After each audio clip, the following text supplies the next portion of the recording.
ਧਾਰ ਕੇ ਮੂਰਤ ਹੈ ਜਗ ਆਇਓ। ਲੋਕ ਸੁਣਿਓ ਪਰਲੋਕ ਸੁਣਿਓ, ਬਿਦ ਲੋਕ ਸੁਣਿਓ ਸਭ ਦਰਸ਼ਨ ਪਾਇਓ। ਸੰਗਤ ਪਾਰ ਉਤਾਰਨ ਕੋ, ਸ਼੍ਰੀ ਗੁਰੂ ਨਾਨਕ ਸਾਹਿਬ ਪੰਥ ਚਲਾਇਓ। ਵਾਹਿਗੁਰੂ ਸ਼੍ਰੀ ਗੁਰੂ ਨਾਨਕ ਸਾਹਿਬ, ਧਾਰ ਕੇ ਮੂਰਤ ਹੈ ਜਗ ਆਇਓ।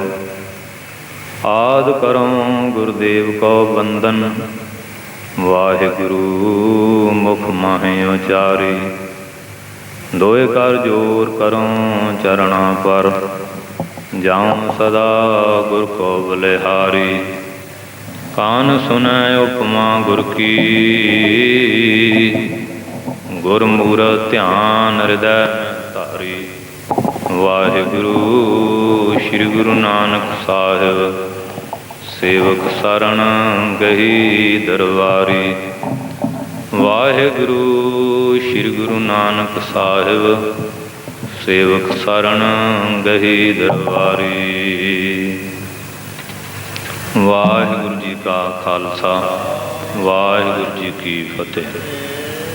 ਧੰਨ ਧੰਨ ਸਾਹਿਬ ਸ਼੍ਰੀ ਗੁਰੂ ਨਾਨਕ ਦੇਵ ਜੀ ਮਹਾਰਾਜ, ਧੰਨ ਧੰਨ ਸਾਹਿਬ ਸ਼੍ਰੀ ਗੁਰੂ ਗੋਬਿੰਦ ਸਿੰਘ ਸਾਹਿਬ ਜੀ ਮਹਾਰਾਜ, ਧੰਨ ਧੰਨ ਸਾਹਿਬ ਸ਼੍ਰੀ ਗੁਰੂ ਗ੍ਰੰਥ ਸਾਹਿਬ ਜੀ ਮਹਾਰਾਜ ਜੀ ਦੀ ਮਹਾਨ ਬਖਸ਼ਿਸ਼ ਔਰ ਕਿਰਪਾ ਦਾ ਸਦਕਾ ਆਪ ਸਮੂਹ ਸਾਧ ਸੰਗਤ ਮਹਾਂਪੁਰਖਾਂ ਦੇ ਉਦਮ ਸਦਕਾ ਗੁਰੂ ਗ੍ਰੰਥ ਸਾਹਿਬ ਜੀ ਮਹਾਰਾਜ ਜੀ ਦਾ ਗੁਰਤਾ ਗੱਦੀ ਗੁਰਪੁਰਬ ਮਨਾਇਆ ਜਾ ਰਿਹਾ।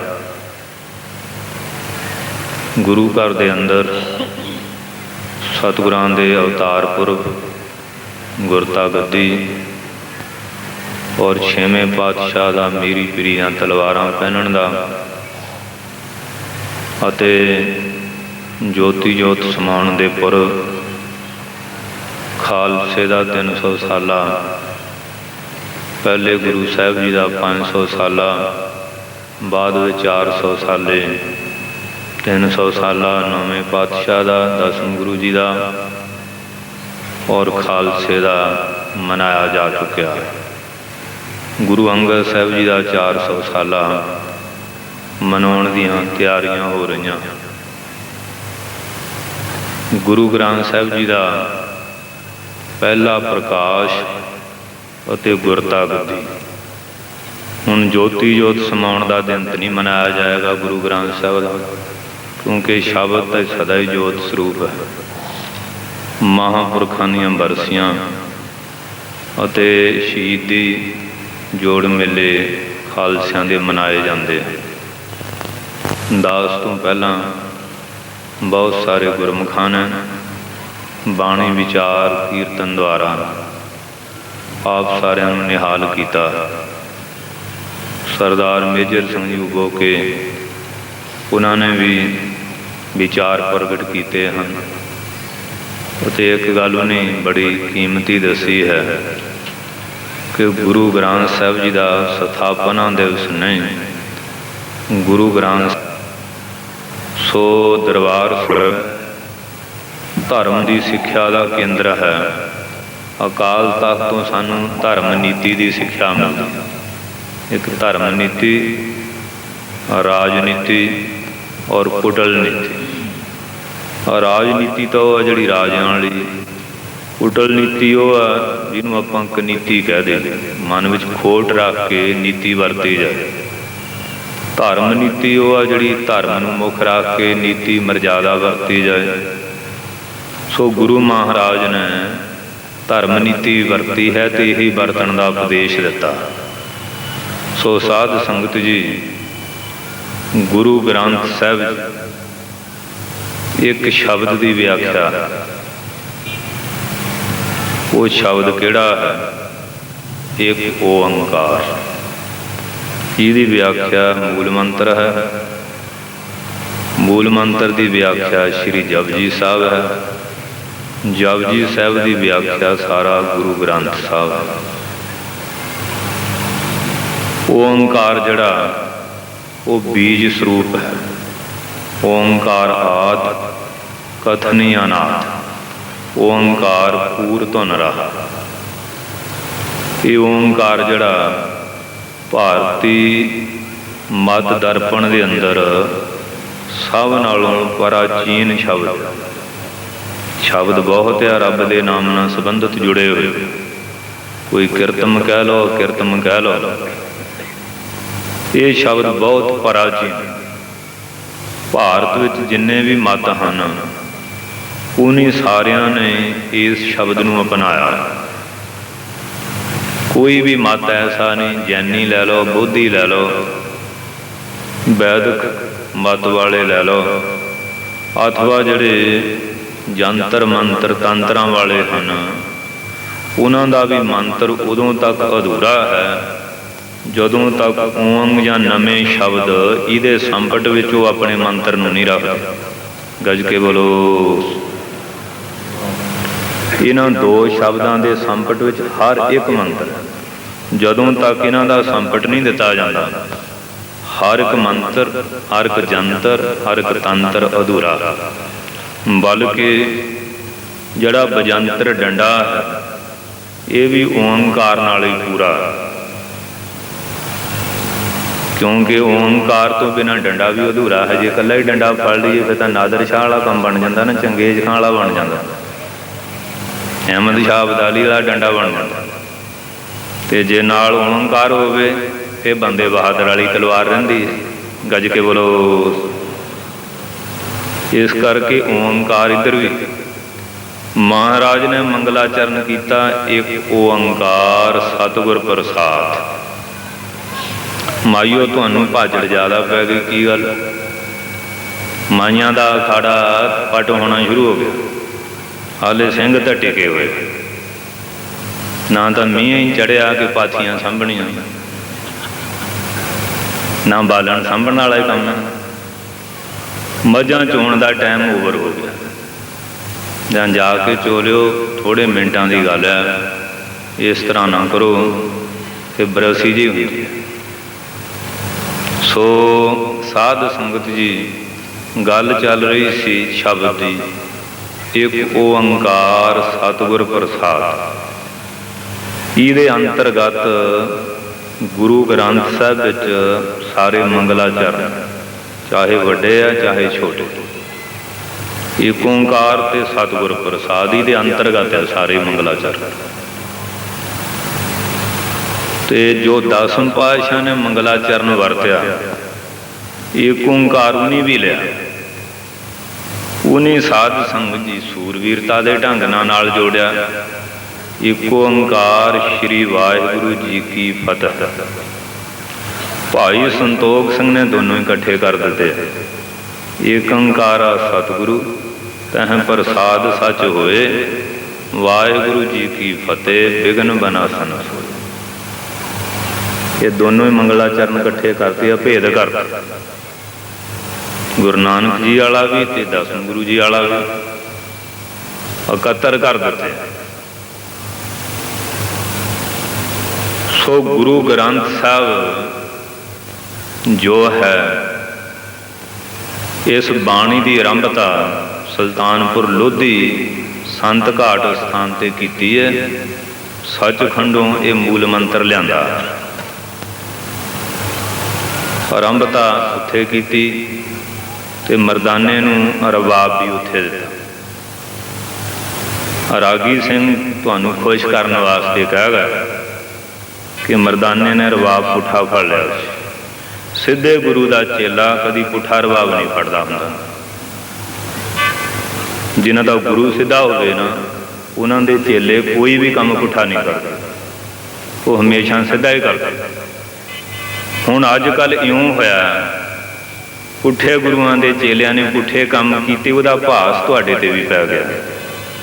पुठे गुरुआं दे चेलियां ने पुठा काम कीता ना, गुरु ग्रंथ साहिब नूं अगन भेट करन दा, उहदा भास तुहाडे ते पिया। इस करके तुसीं सीधे गुरु दे चेलियां वल भी व्यंग ढंग नाल देखण लग पए। मरदाना जी ने जिंदगी विच कदी भी गलत काम नहीं किया। मरदाने और बाले वर्गा वफादार कदी भी सेवक किसी गुरु नूं अज तक नहीं मिले ते ना शायद मिले जिन्ने वो वफादार सेवादार बहुत ही। पर मरदाने वास्ते कई बारी बहुत घिनौने शब्द वरते जाते हैं। वो तो बहुत ही सुलझे हुए व्यक्ति से। आप जी नूं पता होएगा जदों महाराज 3 वारी सचखंड गए इस धरती, वैसे तो सचखंड स्वरूप आप ही जिथे बहन उही धरती सचखंड बन जाती है। साखीकारां दे मुताबिक तिन्ने सोदर आचार्य हैं। सतगुरु जी ने जपजी साहब रह रास और आसा विच थोड़ा थोड़ा लग मात्र का अंतर रखा। अर्थ सिद्धां प्रति जपजी बेबे नानकी प्रति जदों मरदाना जी ने पूछा सचखंड का नक्शा दसो, जदों महाराज सचखंड चले मरदाना जी ने कहा महाराज दास नूं भी नाल जाण दा हुक्म करो। पातशाह गरीब नवाज कहन लगे मरदाना जी समय नाल ले जाओ। मरदाना जी कहन लगे महाराज जदों देवलूत उदों मैनू नाल, कौडा राक्ष उदों मैं नाल, जिथे भी संकट सी उत्थे मैं नाल, जंगलों पहाड़ों हुण सचखंड कल्ले ही चले हो। महाराज कहन लगे मरदाना जी गल ये है जिले सचखंड गए परमेश्वर वालों हुक्म होना मरदाना जी कीर्तन करो। तुहाडे कीर्तन नूं सारी दुनिया ही पसंद करती, असीं भी करते हैं, ये अकाल पुरख भी करेगा। अकाल पुरख ने कह देना मरदाना जी सानू दे जाओ, तेरे बिना साडा चित नहीं लगना। गज के बोलो। हुण जदों सचखंड का नंबर लगू पहला तैनूं भेजांगे बाद च आप। जदों अदासियां करते करते महाराज कुरम शहर गए, मरदाना जी नूं कहन लगे महाराज सच्चे पातशाह जी कहन लगे मरदानिया दे बात। भाई बाला जी नूं कहे दी शाह रग ते उंगल रख के श्वास कहन लगे जी इतने श्वास बाकी हैं। मरदाना जी नूं कहन लगे जदों तेरी जोत परमेश्वर विच रले तेरे शरीर नूं किहड़ा दाग दे। जल दा प्रवाह की रस्म करिए, अगन भेंट करिए, धरती विच दफनाइए, जां पारसियां वाला जंगल विच राख दीजिए, जानवर नोच के खा जाए।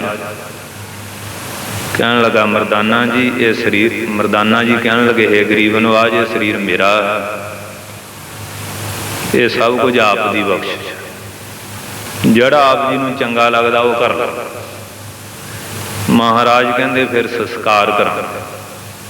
कहन लगे मरदाने जिहड़ी जगह तेरा संस्कार होवे उत्थे बड़ी सुंदर समाधि बना के, सुंदर स्थान बना के, सोना चांदी संखमरमर मढ़ दिता जाए, झंडा चला दिता जाए, सारी दुनिया का तैनूं पूज बना दईए।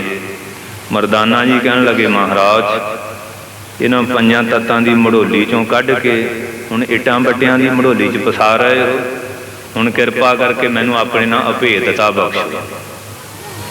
उस वेले महाराज के नेत्रां च भी अथरू आ गए सी ते बाला जी दे भी, बाकी जिन्ने संगी कोल सन। मरदाना जी दीयां भी पलकां भर के उछल पईयां सी। पातशाह कहन लगे मरदाने ये गल कित्थों समझी है? कहंदे आप जी दे चरणों। इतनी महान शख्सियत मरदाना सी जिहदी कर्म क्रिया सतगुरु जी ने अपने हस्त कमलों नाल कीती।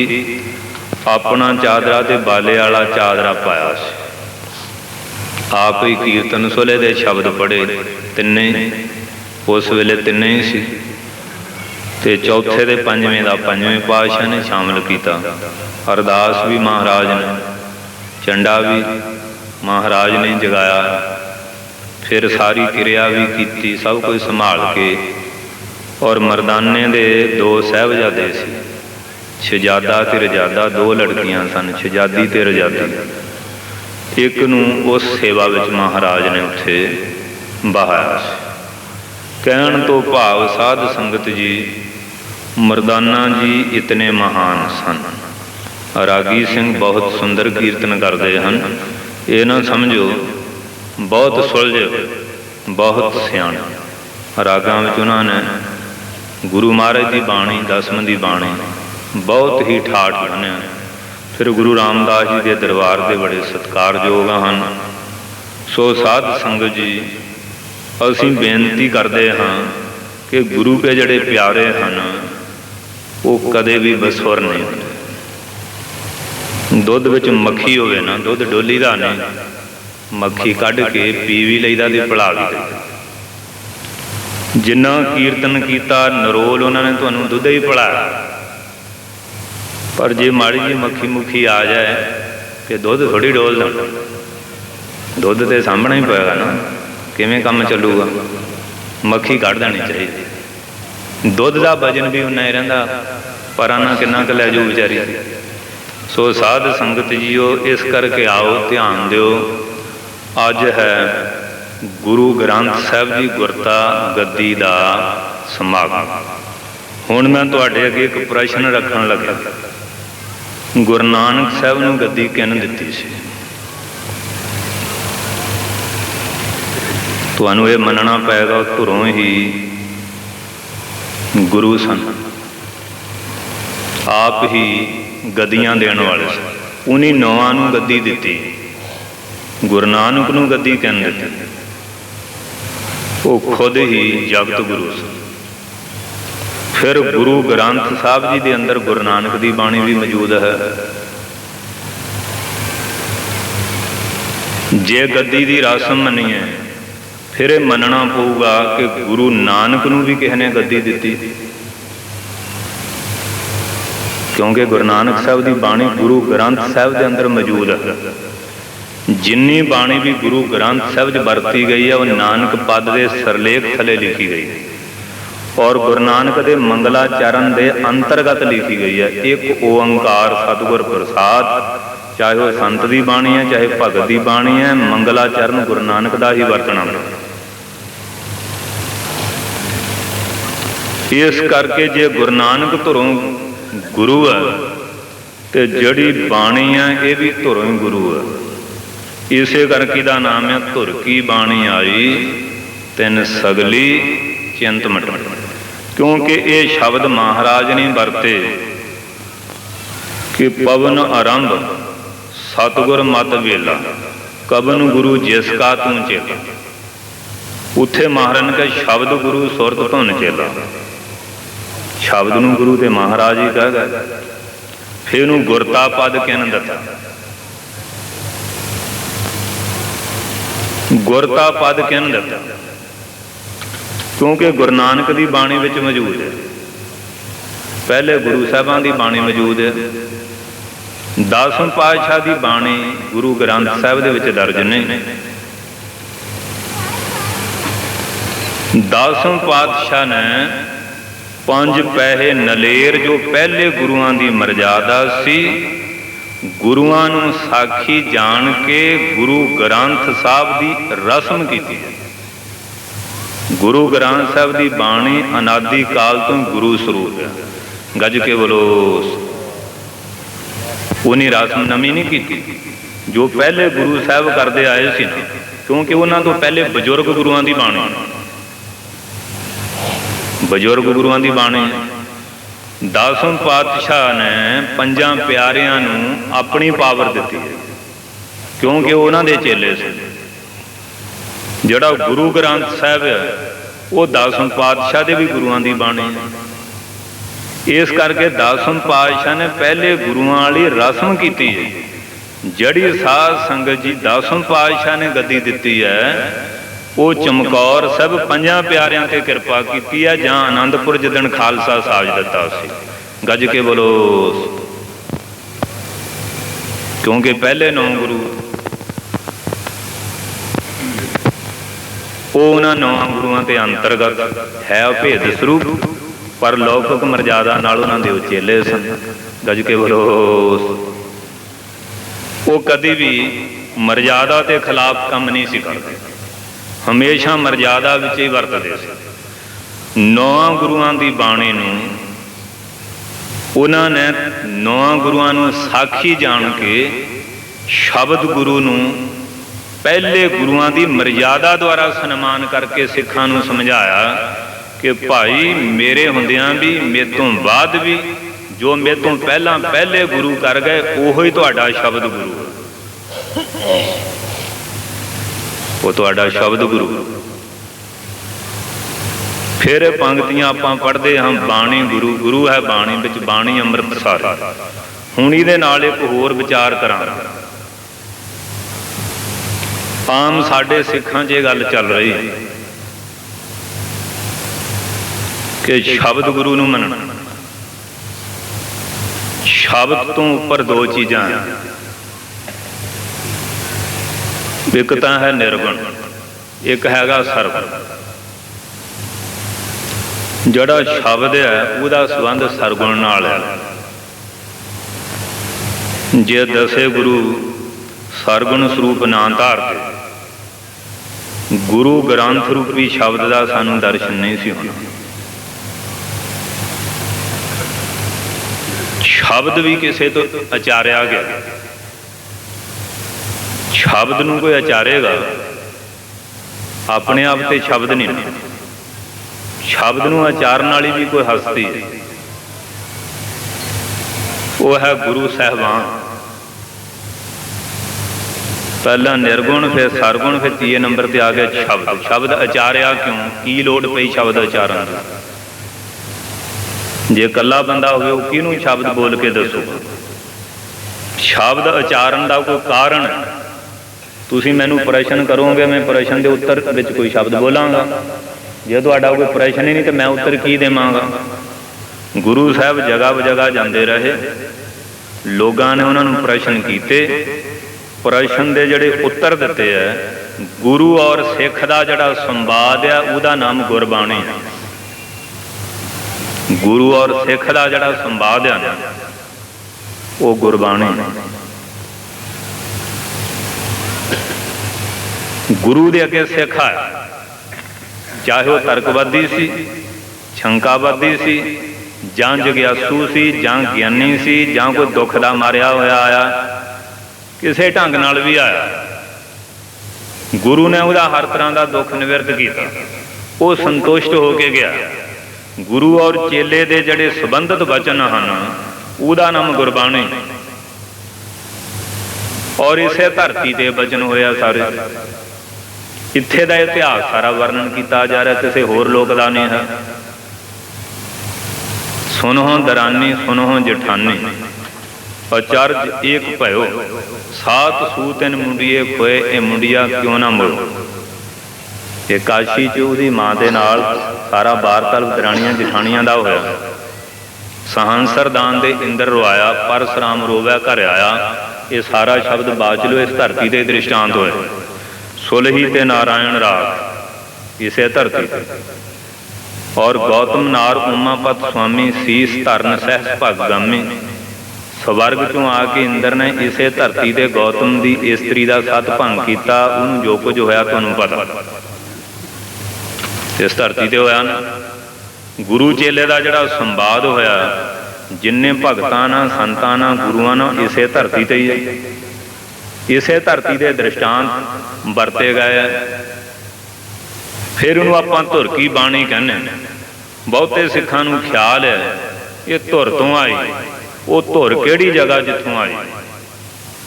ਤੇ ਮੈਂ ਪੁੱਛਣਾ ਚਾਹੁੰਦਾ ਵੀ ਉਹ ਧੁਰ ਕਿਹੜੀ ਹੈ ਜਿੱਥੋਂ ਇਹ ਆਈ? ਧੁਰ ਨਾਮ ਹੈ ਧੁਰੇ ਦਾ।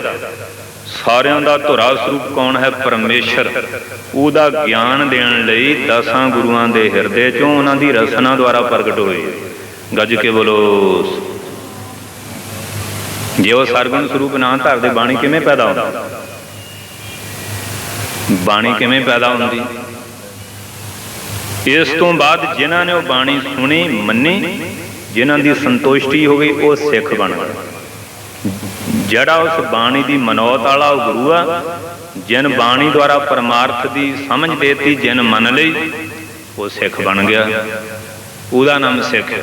ਸਿੱਖਾਂ ਦੇ ਘਰ ਜੰਮਣ ਨਾਲ ਕੋਈ ਸਿੱਖ ਨਹੀਂ, ਮੁਸਲਮਾਨਾਂ ਦੇ ਘਰ ਜੰਮਣ ਨਾਲ ਕੋਈ ਮਰੀਦ ਨਹੀਂ, ਹਿੰਦੂਆਂ ਦੇ ਘਰ ਜੰਮਣ ਨਾਲ ਕੋਈ ਸ਼ਿਸ਼ ਨਹੀਂ, ਈਸਾਈਆਂ ਦੇ ਘਰ ਜੰਮਣ ਨਾਲ ਕੋਈ ਪਿਊਪਲ ਨਹੀਂ ਬਣਦਾ। जिन भी सिक्ख्या धारण। कईयां दा ख्याल है गुरु कलयुग च आया,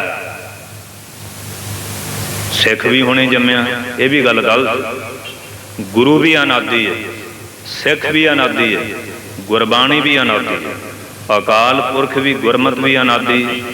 गुरु ग्रंथ द्वारा ही आपां विचार करांगे। गुरमत सायर पाहन धार। गुरमत नूं धारण करन वाले श्री रामचंद्र जी ने समुंदर ते पत्थर धार।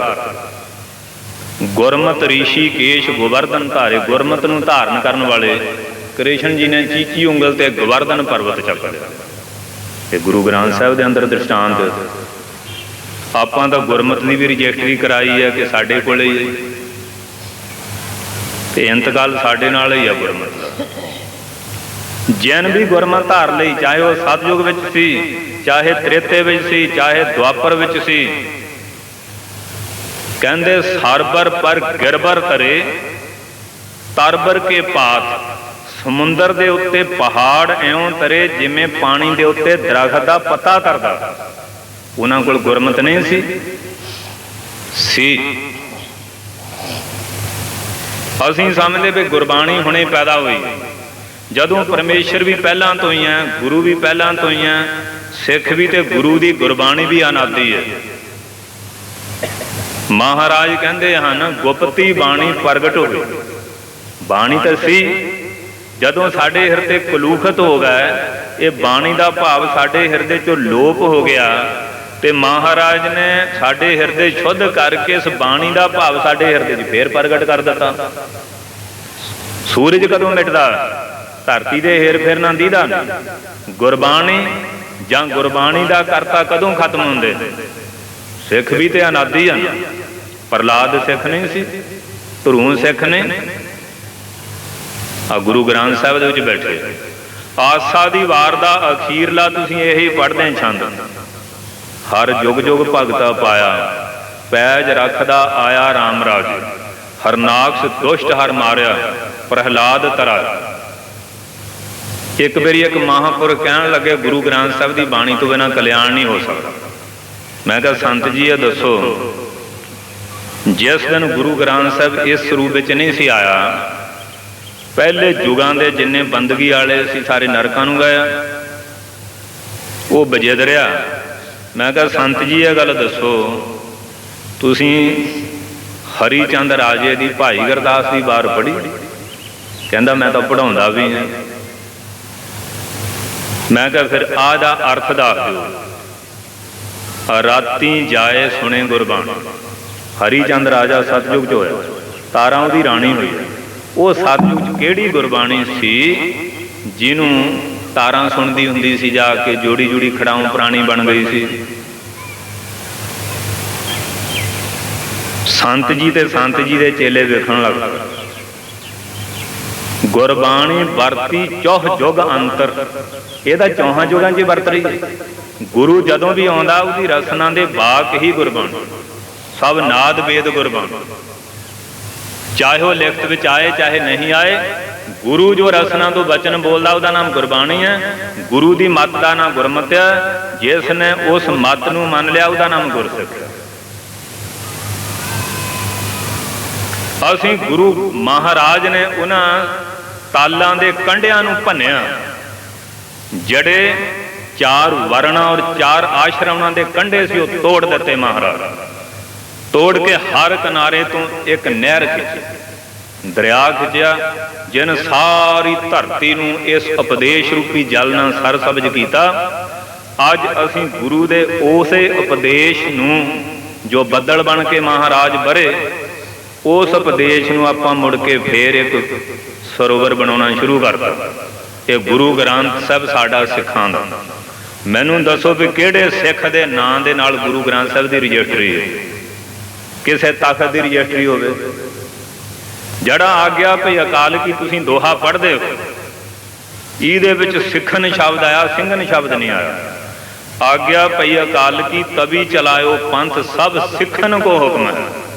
चाहे सिख मुसलमान है, चाहे सिख हिंदू है, चाहे सिख जैनी बोधी है, चाहे किसी होर जात मजहब नाल तअल्लुक रखदा, गुरु ग्रंथ उन्हां दा गुरु।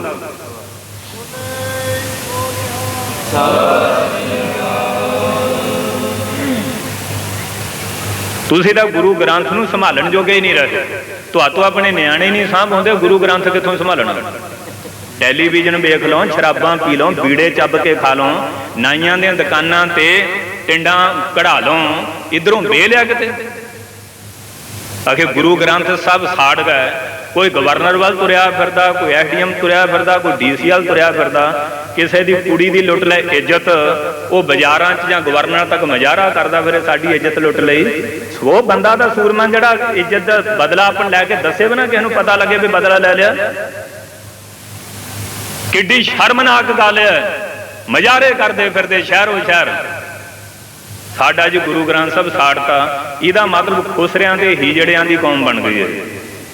ਜਿਹੜੇ ਪਿੰਡ ਵਿੱਚ ਗੁਰੂ ਗ੍ਰੰਥ ਸਾਹਿਬ ਸਾੜੇ ਆ, ਉਹ ਸਾਰੇ ਪਿੰਡ ਜੱਟਾਂ ਦੇ। ਜਿਹੜੇ ਦੂਜੇ ਵੀ ਹੋਣਗੇ, ਬਹੁਤਾਤ ਸਿੱਖਾਂ ਦੀ ਹੈ, ਦੂਜੀ ਬਰਾਦਰੀਆਂ ਦੀ। ਦੋ ਬੰਦੇ ਗੁਰੂ ਗ੍ਰੰਥ ਸਾਹਿਬ ਅਗਨ ਭੇਟ ਕਰਕੇ ਦੌੜ ਗਏ। ਉਹ ਜਿਹੜੇ ਪਿੰਡ ਜਿੱਥੇ ਸਾਧ ਸੰਗਤ ਜੀ ਸਾਹਿਬਜ਼ਾਦਿਆਂ ਮਾਤਾ ਜੀ ਦਾ ਬਲੀਦਾਨ ਹੋਇਆ ਔਰ ਬੰਦਾਵਾਂ ਸਰਹੰਦ ਦੀ ਇੱਟ ਨਾ ਇੱਟ ਅੜਾਈ, ਉਸ ਇਲਾਕੇ ਦੇ ਢੁੱਠਾਂ ਵਾਲੇ ਸਾਧ ਵੀ ਬੜੇ ਫਿਰਦੇ ਆ। ਪਰ ਸਾਹ ਗੁਰੂ ਗ੍ਰੰਥ ਸਾਹਿਬ ਸਾਡੇ ਜੋ ਨਹੀਂ ਪ੍ਰਚਾਰ ਕਰਕੇ ਪਬਲਿਕ ਸੁਚੇਤ ਕੀਤੀ ਹੁੰਦੀ ਤੇ ਜ਼ਰੂਰਤ ਕਿਵੇਂ ਹੁੰਦੀ। ਇਹਦਾ ਮਤਲਬ ਉਸ ਇਲਾਕੇ ਦੇ ਸਾਧਾਂ ਦੀ ਮਹਾਨ ਕਮਜ਼ੋਰੀ ਹੈ। ਉਹ ਪਬਲਿਕ ਨੂੰ ਗੁਰੂ ਗ੍ਰੰਥ ਸਾਹਿਬ ਨਾਲ ਜੋੜ ਨਹੀਂ ਸਕੇ, ਲੋਕਾਂ ਅੰਦਰ ਗੁਰੂ ਗ੍ਰੰਥ ਸਾਹਿਬ ਦੀ ਮਹਾਨਤਾ ਨੂੰ ਪ੍ਰਗਟ ਨਹੀਂ ਕਰ ਸਕੇ। ਉਹਨਾਂ ਪਿੰਡਾਂ ਨੂੰ ਮੈਂ ਖੁਸਰਿਆਂ ਦੇ ਹੀਜੜਿਆਂ ਦੇ ਪਿੰਡ ਕਹਿੰਦਾ, ਜਿਨ੍ਹਾਂ ਪਿੰਡਾਂ ਦੇ ਅੰਦਰ ਗੁਰੂ ਗ੍ਰੰਥ ਸਾਹਿਬ ਦੀ ਬੇਅਦਬੀ ਹੋਈ ਹੈ। ਕਿਸੇ ਜੱਟ ਦੀ ਕੋਈ ਮੈਂ ਖੁੱਲ ਕੇ ਲੈ ਜਾ ਨਾ ਬਾਬਾ ਸੁੱਖਾ ਸਿੰਘ, ਤੇ ਬੁੜੀਆਂ ਜੇ ਤਗੜੀਆਂ ਹੋਣ ਜੱਟੀਆਂ ਦੇ ਫੌੜਿਆਂ ਨਾਲ ਸਿਰ ਪਾੜ ਕੇ ਮੈਂ ਖੋਹ ਲਿਆਉਂਦੀ, ਮੋੜ ਲਿਆਉਂਦੀਆਂ ਮੈਂ, ਜੇ ਜੱਟ ਘਰ ਨਾ ਹੋਵੇ। ਤੇ ਬੁੜੀਆਂ ਦੇ ਫੌੜੇ ਬੜੇ ਤਗੜੇ ਹੁੰਦੇ। ਤੇ ਦੇ ਲੋ ਅੱਗੇ ਤਾਂ ਸਾਧ ਸਿੰਘ ਬੋਦੀ ਵਾਲੇ ਗੰਗੂ ਨੇ ਸਾਹਿਬਜ਼ਾਦੇ ਦੇ ਮਾਤਾ ਜੀ ਨੂੰ ਗ੍ਰਿਫਤਾਰ ਕਰਾ ਕੇ ਬੇਅਦਬੀ ਕਰਾਈ। ਹੁਣ ਦਾੜੀਆਂ ਵਾਲੇ ਗੰਗੂ ਉੱਥੇ ਬਹੁਤ ਆ, ਜਿਨ੍ਹਾਂ ਦੇ ਹੁੰਦਿਆਂ ਗੁਰੂ ਗ੍ਰੰਥ ਸਾਹਿਬ ਦੀ ਬੇਅਦਬੀ ਹੋਈ। ਦਾੜੀਆਂ ਵਾਲੇ ਗੰਗੂ ਵੀ ਬਹੁਤ ਹੈ। ਜਦਨ ਮਹਾਰਾਜ ਨੇ ਸਿੱਖੀ ਸਾਜੀ ਸੀ, 85,000 ਦਾ ਇਕੱਠ ਸੀ। ਜੇ ਮਹਾਰਾਜ ਇਲੈਕਸ਼ਨ ਕਰਦੇ, ਦਇਆ ਸਿੰਘ ਧਰਮ ਸਿੰਘ ਦਾ ਨੰਬਰ ਕਿੱਥੋਂ ਲੱਗਣਾ ਸੀ। ਫਿਰ ਤਾਂ ਸਾਹ ਗੋਲ ਮੋਲ ਟੋਟਰ ਤੇ ਮੋਟੀ ਬੋਦੀ ਵਾਲਾ ਤੇ ਲਾਂਗੜ ਧੋਤੀ ਤੇ ਤਿਲਕ ਵਾਲਾ ਹੋਣਾ ਸੀ ਪੰਜਾਂ ਪਿਆਰਿਆਂ ਤੇ ਬੋਦੀ ਖਿੱਚੀ ਤੇ ਮੋਟੀ ਸਾਰੀ ਲਟਕਦੀ ਹੋਣੀ ਸੀ ਗੰਢ ਵਾਲੀ। ਦਇਆ ਸਿੰਘ ਦਾ ਨੰਬਰ ਤਾਂ ਲੱਗਾ ਕਿਉਂਕਿ ਤਲਵਾਰ ਦੀਦੀ ਸੀ। ਤਲਵਾਰ ਨਾਲ ਸਿਰ ਵੱਢੇ, ਖੰਡੇ ਨਾਲ ਅੰਮ੍ਰਿਤ ਤਿਆਰ ਕਰਕੇ ਬੁੱਕ ਭਰ ਕੇ ਛਿੜਕਿਆ ਤੇ ਜੋੜੇ ਸਿਰ। ਸਾਧ ਸੰਗਤ ਜੀ, ਹੁਣ ਜੇ ਗੱਲ ਮੈਂ ਕਹਾਂ, ਪਹਿਲਾਂ ਸਾਡੇ ਬੰਦਿਆਂ ਵੱਲੋਂ ਸ਼ਰਾਰਤ ਹੋਈ, ਜਿਹਦੇ ਵਾਸਤੇ ਵਿਰੋਧੀਆਂ ਨੂੰ ਇਹ ਬੇਹੁਰਮਤੀ ਕਰਨ ਦਾ ਮੌਕਾ ਬਣਿਆ। ਜਿਹਨੂੰ ਕੋਈ ਪਿਓ ਮੰਨਦਾ, ਚਾਹੇ ਉਹ ਤੰਬਾਕੂ ਪੀਂਦਾ, ਜੇ ਕੋਈ ਉਹਦੀ ਬੇਅਦਬੀ ਕਰੇਗਾ, ਭਾਵੇਂ ਪੁੱਤ ਦਾ ਪਿਓ ਤੰਬਾਕੂ ਪੀਂਦਾ, ਭੰਗ ਪੀਂਦਾ, ਭਾਵੇਂ ਉਹ ਕੁਕਰਮੀ ਆ, ਪਰ ਉਹਦਾ ਤਾਂ ਉਹ ਪੁੱਤ ਆ, ਉਹ ਤੈਸ਼ ਵਿੱਚ ਆਇਆ ਹੋਇਆ ਤੁਹਾਡੇ ਚੰਗੇ ਪਿਓ ਦੀ ਵੀ ਬੇਅਦਬੀ ਕਰ ਸਕਦਾ। ਹੁਣ ਬੇਅਦਬੀਆਂ ਕਰਾ ਕੇ ਤੇ ਦਰ ਦਰ ਸਾਧ ਸੰਗਤ ਜੀ ਬੁੜੀਆਂ ਵਾਂਗੂ ਰੋਂਦੇ ਫਿਰਦੇ ਆ, ਰੰਨ ਕੇ ਰੁੰਨੇ ਹੋਏ। ਰੰਨਾਂ ਦੇ ਰੋਣ ਨਾਲ ਕੀ ਹੋਊ? ਰੰਨਾਂ ਵਾਂਗੂ ਰੋਂਦੇ ਫਿਰਦੇ ਅਖਬਾਰਾਂ। ਹੁਣ ਤਾਂ ਅਖਬਾਰੀ ਤੋਪਾਂ ਦੇ ਗੋਲੇ ਦਾਗਣ ਨੂੰ ਛੇਰਿਆ ਤੇ ਸਿਆਸੀ ਬੰਦੇ ਵੀ ਆਪਣੀਆਂ ਰੋਟੀਆਂ ਸੇਕ ਰਹੇ, ਇੱਕ ਦੂਏ ਨੂੰ ਨੀਵਾਂ ਤੇ ਉੱਚਾ ਦਿਖਾ ਕੇ ਤੇ ਸਾਡੇ ਨਾਲ ਜੁੜ ਜਾਣਗੇ, ਸਾਡੇ ਨਾਲ ਜੁੜਨਗੇ, ਵੋਟ ਬੈਂਕਲੈਸ ਬਣ ਜਾਏਗਾ। ਇੱਥੇ ਗੁਰੂ ਗ੍ਰੰਥ ਸਾਹਿਬ ਦੇ ਆਦਰ ਸਤਿਕਾਰ ਦਾ ਫਿਕਰ ਕਿਹਨੂੰ? ਸਾਰਿਆਂ ਨੂੰ ਕੁਰਸੀ ਦਾ ਫਿਕਰ ਲਗਾਓ। ਚਾਹੇ ਧਾਰਮਿਕ ਲੀਡਰ ਹੈ, ਚਾਹੇ ਸਮਾਜਿਕ ਹੈ, ਚਾਹੇ ਰਾਜਨੀਤਿਕ ਹੈ, ਚਾਹੇ ਵਿਵਹਾਰਕ ਹੈ। ਇਸ ਵੇਲੇ ਰੌਲਾ ਸਿਰਫ ਕੁਰਸੀ ਦਾ। ਧਾਰਮਿਕ ਬੰਦਿਆਂ ਨੂੰ ਵੀ ਕੁਰਸੀ ਦੀ ਦੌੜ ਬਹੁਤ ਲੱਗ ਗਈ, ਕੁਰਸੀ ਦੀ ਦੌੜ ਬੜੀ ਲੱਗ ਗਈ, ਇਹ ਕੁਰਸ ਪੈਦਾ ਕਰ ਰਹੀ। ਪਰ ਸਾਧ ਸੰਗਤ ਜੀ ਮੱਸਾ ਰੰਗੜ ਜ਼ਿਲ੍ਹੇ ਦਰਬਾਰ ਸਾਹਿਬ 'ਚ ਗੁਰੂ ਗ੍ਰੰਥ ਸਾਹਿਬ ਦਾ ਸਰੂਪ ਚੁੱਕ ਕੇ ਹੁੱਕਾ ਪੀਂਦਾ ਸੀ, ਕੰਜਰੀ ਨਚਾਉਂਦਾ ਸੀ। ਸਿਰਫ ਦੋਏ ਸਿੰਘ ਆਏ ਸੀ ਨਾ, ਸੁੱਖਾ ਸਿੰਘ ਤੇ ਮਤਾਬ ਸਿੰਘ। ਸਿਰ ਬੁੱਢਾ ਬਿਉੜ ਪਹੁੰਚ ਗਿਆ ਸੀ। ਫਿਰ ਸਾਰਾ ਪਿੰਡ ਸਿੱਖਾਂ ਦਾ ਹੋਵੇ, ਕਿਉਂ ਹੋ ਰਿਹਾ? ਹੁਣ ਕਦੀ ਮੈਨੂੰ ਇਹ ਦੱਸਿਆ ਵੀ ਜਿਹੜਾ ਗੁਰਦੁਆਰੇ ਦਾ ਗ੍ਰੰਥੀ ਸੀ, ਉਹਦੀ ਧੌਣ ਵੱਡੀ, ਉਹਦੇ ਗੁੱਟ ਵੱਡੇ, ਉਹਦੀਆਂ ਲੱਤਾਂ ਵੱਡੀਆਂ ਤੇ ਗਿੱਟੇ ਵੱਡੇ, ਫਿਰ ਗੁਰੂ ਗ੍ਰੰਥ ਨੂੰ ਤੀਲ ਲਾਏ। ਨਾ ਤਾਂ ਕੋਈ ਗ੍ਰੰਥੀ ਮਰਿਆ ਤੇ ਨਾ ਕੋਈ ਕਮੇਟੀ ਵਾਲਾ ਹੀ ਮਰਿਆ। ਗੱਲ ਇਹ ਕਹਿੰਦੇ ਵੀ ਗੁਰੂ ਗ੍ਰੰਥ ਸਾਹਿਬ ਨੂੰ ਅਗਨ ਭੇਟ ਕਰਤੀ। ਕਿਸੇ ਨੇ ਗੁਰੂ ਗ੍ਰੰਥ ਸਾਹਿਬ ਦੀ ਡਿਫੈਂਸ 'ਚ ਮੁਕਾਬਲਾ ਕੀਤਾ ਹੁੰਦਾ, ਕੋਈ ਪਹਿਰੇ ਤੇ ਹੁੰਦਾ ਤੇ ਗੱਲ ਹੁੰਦੀ ਨਾ। ਜੇ ਪਹਿਰੇਦਾਰ ਤਗੜਾ ਹੋਵੇ ਤੇ ਦੁਸ਼ਮਣ ਆਉਂਦਾ ਹੀ ਨਹੀਂ।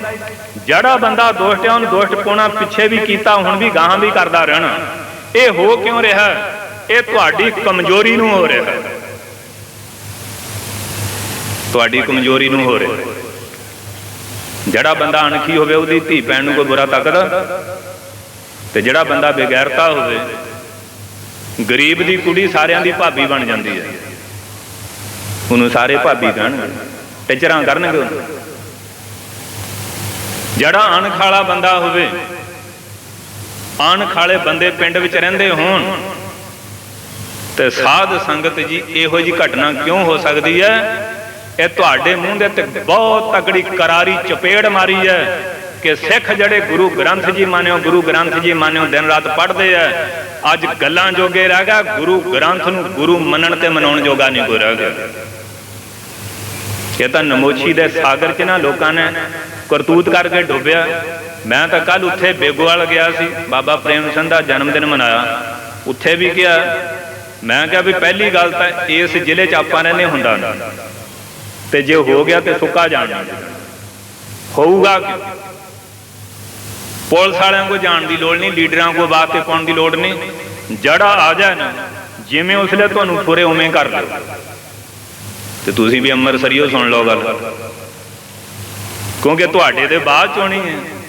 ਪਹਿਲਾਂ ਜਿੰਨੇ ਆਪਾਂ ਸਟੇਜ ਤੇ ਬੈਠੇ ਆ ਤੇ ਬਾਬਾ ਦਵਿੰਦਰ ਸਿੰਘ ਤੇ ਹੋਣੀ ਕਿ ਬਾਬਾ ਜੀ ਤੁਸੀਂ ਸੁਚੇਤ ਨਹੀਂ ਕੀਤਾ, ਕਿਉਂਕਿ ਪਹਿਲੋਂ ਦੇ ਗੱਲ ਪਾਹਾ ਪਾਦੇ ਦੇ ਪਿੱਛੋਂ ਦੇ ਗੱਲ ਚਾਟੜਿਆਂ ਚੇਲਿਆਂ ਦੇ ਤਾਂ ਬਾਅਦ ਚ ਪਊ, ਤੇ ਚੇਲਿਆਂ ਨੂੰ ਇੱਧਰ ਤੋਰਨ ਵਾਲਿਆਂ ਦੇ ਪਹਿਲਾਂ ਪਊ। ਪਰ ਬਾਬਾ ਜੀ ਆ ਜਿਹੜਾ ਰੋਜ਼ ਦੀਵਾਨ ਲਾਈ ਜਾਂਦੇ ਥਾਂ ਥਾਂ ਕਿਉਂ ਕਰਨ ਡਿਆ ਵੀ ਸੁਚੇਤ ਹੋ ਜਾਓ, ਜਾਗੋ ਜਾਗੋ ਜਾਗੋ, ਉੱਠ ਜਾਗ ਘਰਾੜੇ ਮਾਰ ਨਹੀਂ, ਇਹ ਸੌਣ ਤੇਰੇ ਦਰਕਾਰ। ਮੇਰੀ ਗੱਲ ਸੁਣ ਲਓ, ਅਫਗਾਨਿਸਤਾਨ ਦੇ ਵਿੱਚ ਦੁਹਾਈ ਪਈ, ਅੱਜ ਮਹੀਨਾ ਹੋ ਗਿਆ ਬੰਬ ਡਿੱਗਦਿਆਂ ਨੂੰ, ਹਾਲੇ ਤੱਕ ਅਫਗਾਨਾਂ ਦਾ ਅਮਰੀਕਾ ਤੋਂ, ਨਾ ਰੂਸ ਤੋਂ, ਨਾ ਜਰਮਨ, ਜਾਪਾਨ ਤੋਂ, ਇੰਗਲੈਂਡ ਤੋਂ ਕੁਝ ਨਹੀਂ ਵਿਗੜਿਆ। ਤੇ ਜਿਨ੍ਹਾਂ ਨੂੰ ਮਾਰਨ ਵਾਸਤੇ ਆਏ ਉਹਨਾਂ 'ਚੋਂ ਕਾਬੂ ਕੋਈ ਨਹੀਂ ਆਇਆ। ਉਹ ਕੱਛਾਂ ਵਜਾਉਂਦੇ ਫਿਰਦੇ ਆ। ਅੱਗੇ ਰੂਸ ਹਾਰ ਦਾ ਮੂੰਹ ਦੇਖ ਕੇ ਹੁਣ ਇਹ ਨਿਕਲਣ, ਇੱਥੇ ਤੱਕ ਉਹਨਾਂ ਦਾ ਮਨੋਬਲ ਕਾਇਮ ਹੈ। ਮਨੋਬਲ ਇੱਧਰ ਕਸ਼ਮੀਰ 'ਚ ਵੀ ਰੋਜ਼ 20-25 ਮਾਰ ਕੇ ਦੌੜ ਜਾਂਦੇ ਆ, ਰੋਜ਼ ਨਿਕਲ ਜਾਂਦੇ। 4 ਚੁਫੇਰੇ ਦੁਨੀਆ ਉਹਨਾਂ ਦੀ ਬੈਰੀ ਬਣੀ ਬੈਠੀ ਹੈ, ਫਿਰ ਵੀ ਅੜੇ ਤੁਰੇ ਜਾ ਰਹੇ ਹੈ। ਕੱਲ ਨੂੰ ਕੁਝ ਹੋ ਜਾਏ, ਪਰ ਇਸ ਵੇਲੇ ਜਿਵੇਂ ਤੁਰੇ ਜਾ ਰਹੇ ਹੈ, ਉਹ ਬਹਾਦਰੀ ਦੇ ਨਾਲ ਛਾਤੀਆਂ ਢਾਹ ਢਾਹ ਕੇ ਖੜੇ ਹੈ। ਪਰ ਜੇ ਸਾਡੇ ਦੇਸ਼ ਤੇ ਹਮਲਾ ਹੋ ਗਿਆ ਨਾ, ਆ ਜਿਹੜੇ ਡਾਂਸ ਹੁੰਦੇ ਥਾਂ ਤਾਂ ਭੰਗੜੇ ਹੁੰਦੇ ਨਾ, ਕੁੱਕੜ ਕਲਗੀਆਂ ਲਾਈ ਫਿਰਦੇ ਨਾ, ਇਹ ਨਹੀਂ ਲੱਜਣੇ ਕੋਈ ਵੀ। ਅੱਗੇ ਜਿਹੜੇ ਅਫਗਾਨਿਸਤਾਨ ਵੱਲੋਂ ਹਮਲਾ ਹੋਇਆ ਸੀ ਨਾ, 365 ਹਿੰਦੁਸਤਾਨ ਦੀ ਰਿਆਸਤ ਸੀ, ਤੇ ਰਾਜਿਆਂ ਨੂੰ ਜਨਾਨੀਆਂ ਬਹੁਤ ਚਾਹੀਦੀਆਂ ਸੀ। ਕੱਲਾ ਪਟਿਆਲੀਏ ਨੂੰ 365 ਰੱਜਦੇ ਸੀ, ਕਿਤੇ ਬੁੜੀਆਂ ਨਾ। ਇਹ ਹੁਣ ਬੁੜੀਆਂ ਨਾਲ ਯੁੱਧ ਕਰਨ ਕਿ ਅਫਗਾਨਾਂ ਨਾਲ ਯੁੱਧ ਕਰਨ? ਯੁੱਧ ਤਾਂ ਇੱਕੋ ਹੀ ਹੋਣਾ ਸੀ ਨਾ। ਹੁਣ ਤੁਹਾਨੂੰ ਵੀ ਡਬਲ ਬੈਡਾਂ ਨੇ ਮਾਰ ਲਿਆ, ਤੁਹਾਨੂੰ ਜਨਾਨੀਆਂ ਕੋ ਨਿਆਣਿਆਂ ਕੋ ਸੌਣ ਲਈ ਵਿਹਲ ਨਹੀਂ, ਤੇ ਗੁਰੂ ਗ੍ਰੰਥ ਨੂੰ ਕੌਣ ਸਾਂਭੇ? ਗੁੱਸਾ ਨਾ ਕਰੋ ਮੇਰੀ ਗੱਲ ਦਾ। ਹੁਣ ਇਹ ਡਬਲ ਬੈਡਾਂ ਨੇ ਬੇੜਾ ਗਰਕ ਕੀਤਾ। ਜਿਹੜਾ ਬੰਦਾ ਰੋਜ਼ ਇਹਨਾਂ ਸੇਜਾਂ ਦੇ ਉੱਤੇ ਵਿਸ਼ੇ ਵਿਕਾਰ ਭੁਗਦਾ, ਉਸ ਬੰਦੇ ਅੰਦਰ ਅਣਖ ਕਿਵੇਂ ਰਹਿ ਸਕਦੀ ਹੈ? ਖਾਏ ਖਾਏ ਕਰੇ ਬਦਫੈਲੀ, ਜਾਣ ਬਿਸੂ ਕੀ ਬਾੜੀ ਜੀਓ। ਮਹਾਰਾਜ ਨੇ ਗ੍ਰਸਤ ਬਣਾਇਆ ਸੀ ਸਿਰਫ ਔਲਾਦ ਵਾਸਤੇ, ਹੁਣ ਤਾਂ ਵਿਸ਼ੇ ਵਿਕਾਰ ਦਾ ਗ੍ਰਸਤ ਬਣ ਗਿਆ। ਅਣਖ ਗੈਰਤ ਕਿੱਥੇ ਰਹੂਗੀ? ਅੱਜ ਅਣਖ ਗੈਰ ਟੁੱਟ ਚੁੱਕੀ ਹੈ। ਰੱਬ ਨਾ ਕਰੇ ਹਮਲਾ ਹੋ ਜਾਏ ਤੇ ਹਿੰਦੁਸਤਾਨ ਅੱਗੇ ਸਾਧ ਸੰਗਤ ਜੀ 12 ਸਾਲ ਦੀ ਗੁਲਾਮੀ ਦੇ ਜੂਲੇ ਥੱਲੋਂ ਨਿਕਲਿਆ ਬਹੁਤ ਮੁਸ਼ਕਲ ਨਾਲ, ਤੇ ਜੇ ਹੁਣ ਜੂਲੇ ਥੱਲੇ ਆ ਗਿਆ, ਦੁਬਾਰਾ 10ਵਾਂ ਪਾਤਸ਼ਾਹ ਆ ਕੇ ਕੱਢ ਲੈ, ਤੇ ਮੈਂ ਕਹਿੰਦਾ ਨਹੀਂ, ਤੇ ਮੁੜ ਕੇ ਨਿਕਲਣਾ ਬਹੁਤ ਔਖਾ। ਜੋ ਸਾਡੀ ਦਸ਼ਾ ਇਸ ਵੇਲੇ ਬਣੀ ਹੋਈ ਹੈ, 300 ਸਾਲੇ ਮਨਾ ਲੈ, ਕਰੋੜਾਂ ਰੁਪਇਆਂ ਦੀ ਸ਼ਰਾਬ ਵਿਕੀ ਹੈ, ਤੇ ਸਾਨੂੰ ਲੀਡਰਾਂ ਦੇ ਵੀ ਬਿਆਨ ਆਉਂਦੇ, ਸਾਨੂੰ ਸ਼ਰਾਬ ਤੋਂ ਆਮਦਨ ਹੈ। ਕਦੀ ਦੱਸਿਆ ਵੀ ਫੈਕਟਰੀਆਂ ਤੋਂ ਵੀ ਆਮਦਨ ਹੈ? ਸ਼ਰਾਬ ਕਹਿੰਦੇ ਇੱਕ ਪਾਸੇ ਕਹਿੰਦੇ ਛਡਾਉਣੀਆਂ, ਜਿਹੜੇ ਵੋਟਾਂ ਆ ਜਾਣੀਆਂ, ਤੇ ਡੋਡਿਆਂ ਦੀ ਭੁੱਕੀ ਜਿੰਨੀ ਮਰਜ਼ੀ ਲਾ ਲਓ, ਬਲੈਡਰ ਮਾਰਕਾ ਜਿੰਨਾ ਮਰਜ਼ੀ ਲਾ ਲਓ, ਉਦਣ ਕਹਿੰਦੇ ਸੋਫੀ ਰਹਿਣ ਕੋਈ ਨਹੀਂ ਦੇਣਾ। ਸੋ ਵੀ ਨਹੀਂ ਰਹਿਣ ਦੇਣਾ, ਚਾਹੇ ਧਾਰਮਿਕ ਇਲੈਕਸ਼ਨ ਆ ਜਾਏ ਚਾਹੇ ਰਾਜਸੀ ਆ ਜਾਏ। ਹੁਣ ਕੰਮ ਭੁੱਕੀ ਅਤੇ ਬਲੈਡਰ ਤੇ ਚੱਲਦਾ। ਜਦੋਂ ਸਿੱਖੀ ਆ ਗਈ ਇੱਥੇ ਇੱਕ ਖੜ ਜਾ ਚਾਹ ਦੀ ਪਿਆਲੀ ਤੇ, ਭੰਗ ਦੀ ਪਿਆਲੀ ਤੇ, ਡੋਡਿਆਂ ਦੀ ਪਿਆਲੀ ਤੇ ਫਿਰ ਗੁਰੂ ਗ੍ਰੰਥ ਸਾਹਿਬ ਦੇ ਸਤਿਕਾਰ ਵਾਲੀ ਗੱਲ ਕਿੱਥੋਂ ਰਹੂਗੀ?